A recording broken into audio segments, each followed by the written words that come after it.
Hello and welcome to the podcast today. This podcast is starring me, Isaiah as Cuba Introducer Part 1, Jackson as America and the Introducer Part 2, and Carter as the storyteller and the easygoing information giver. Can you please put your hands together for Jackson Mitchell? Thank you for listening. This is the introduction to our topic. Our topic is on the Bay of Pigs and the Cuban Missile Crisis. The Bay of Pigs invasion was on the beach of Playa Giron. It was a failed attack by America where they tried to suppress communism in Cuba. The Cuban Missile Crisis was a standoff between John F. Kennedy, who ran America, and the Soviets, and especially Cuba. In 1959, Cuba and the Soviet Union became allies.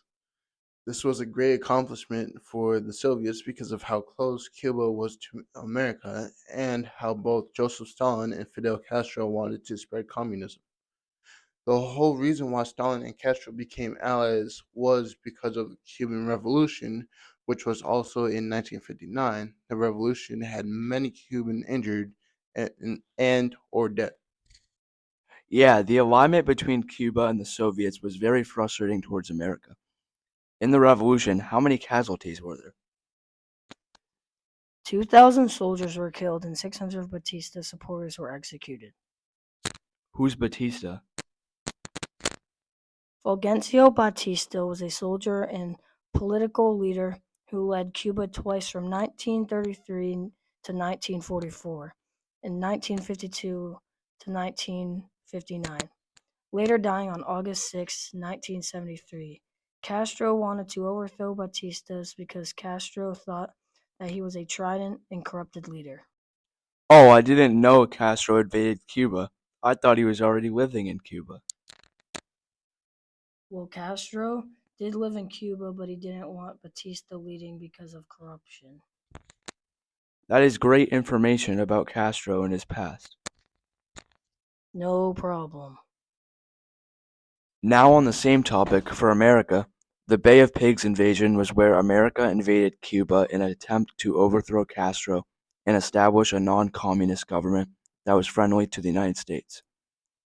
The plan for this invasion was that America would launch a surprise attack and land at the Bay of Pigs, and doing this would make Castro surrender. However, this plan failed because the U.S. bombers missed many targets. Now I have a story in the point of view of Lieutenant Frank Capel of the Bay of Pigs. He was a supervisor in a criminal intelligence. The prisoners arrived in Miami on May 20th, 1961 to discuss an offer made by Fidel Castro to exchange the captured invaders of Baja de Gachinos for 500 tractors. 850 caliber machine guns were installed on the Houston. The Houston was the slowest vessel in the convoy, her speed being only 8 knots. At approximately 2 a.m., when the Houston approached the objective, lowering the patrol launches and lifeboats to land the troops became necessary. In contrast with orders of strict silence to be observed by the troops, the lowering of the boats was a noisy operation. At daylight, only half of the personnel had reached shore. With daylight, the Houston came under constant attack by enemy aircraft at approximately 8 a.m.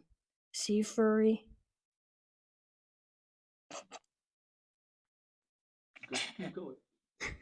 launched 2 rockets against the Houston that completely disabled the transport, which had already suffered damages in the rudder during a previous attack. When the Houston was disabled by the direct hit, several men jumped off and went overboard and began swimming toward the Barbara J, which was standing by. Wow, that was an interesting point of view. Yeah, I agree. Jackson, do you know anything else about the Cuba during the 1960s? Actually, the Cuban Missile Crisis was when America detected bombs in Cuba and found out that Cuba and the Soviet Union were trying to activate these missiles, and the Soviet Union was providing military, economic, and political services to Cuba. After President Kennedy had a standoff with the Russian leader Khrushchev, yeah, he agreed to remove the missiles from Cuba after Kennedy said that he would not invade Cuba again and that Khrushchev should return the bombs to the USSR. Did you know that the guy named Che Guevara was the main reason why the installation of the missiles was possible? No, I didn't know that. Well, Guevara did suggest to accept the missiles being installed. He wasn't the main reason why the installation was confirmed, though. The missiles were imported because it was more support for Cubans and it was an easy access way to America. That was all very informative for our viewers. Thank you both, and thank you, viewers, for listening. We hope you enjoy our podcast and have a good rest of your day. Peace out.